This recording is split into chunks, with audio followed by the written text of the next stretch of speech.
Allez, retour en Alsace, c'est Oberlarg pour le dernier épisode, un lieu des histoires. Oberlarg, terre d'évasion, notamment durant la Seconde Guerre mondiale. Vous allez comprendre en suivant les guides Louis Belin et Bernard Stemmer.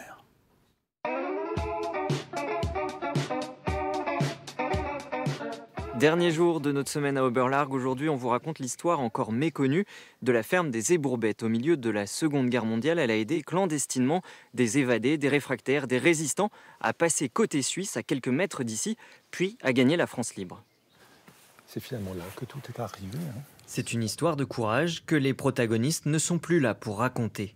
Un exploit resté dans l'ombre des récits de guerre et de résistance que seuls les passionnés du Sungo se transmettent modestement. À un moment donné, le général Giraud s'est trouvé au-dessus de 6 Allemands qui étaient dans la grande pièce du rez-de-chaussée.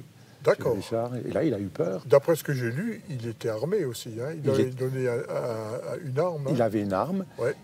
Le 22 avril 1942, dans l'Alsace annexée, le général Henri Giraud est en cavale. Il s'est évadé de Saxe, où les Allemands le tenaient prisonnier, avant de gagner Strasbourg puis Mulhouse. Après une halte à Lipsdorf dans un presbytère, il atteint Oberlarg. Giraud se fait passer alors pour un homme d'affaires, un industriel du bois. Il avait une identité d'emprunt, tout à fait. Il s'appelait Heinrich Greiner. Et on lui avait fait un faux passeport. Et il s'était un peu rasé les cheveux. Il avait coupé sa moustache. Le problème, c'est qu'il mesurait 1,86 m et que ça, à l'époque, ça passait pas inaperçu. Dans cette habitation, Giraud reste caché tout un après-midi à l'étage. Les Allemands ont mis une prime de 100 000 Reichsmark sur sa tête. Des policiers, méfiants, ont même fouillé les Ébourbettes quelques heures plus tôt et pour cause, la ferme est située à proximité immédiate de la Suisse. Mais sur les coups de 18h30, alors que la relève des gardes frontières est en chemin, la voie est libre. Les enfants Richard donnent le signal. Les 2 enfants sont postés sur la frontière.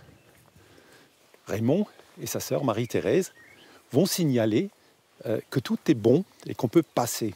C'est à ce moment-là que le général Giraud sort de la maison, traverse la frontière et disparaît dans la forêt.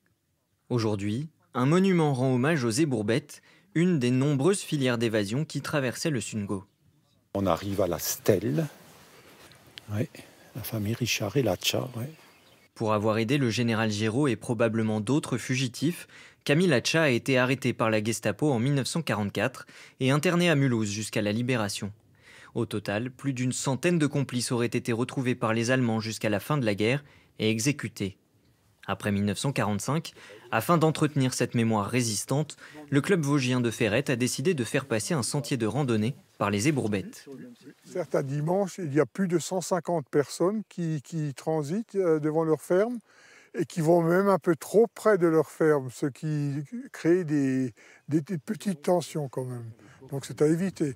Mais disons le site, le lieu, c'est magnifique au cœur du Jura alsacien avec ses belles forêts, ses belles vues surtout aussi. Si près de la Suisse, de quoi donner aux marcheurs des envies d'évasion.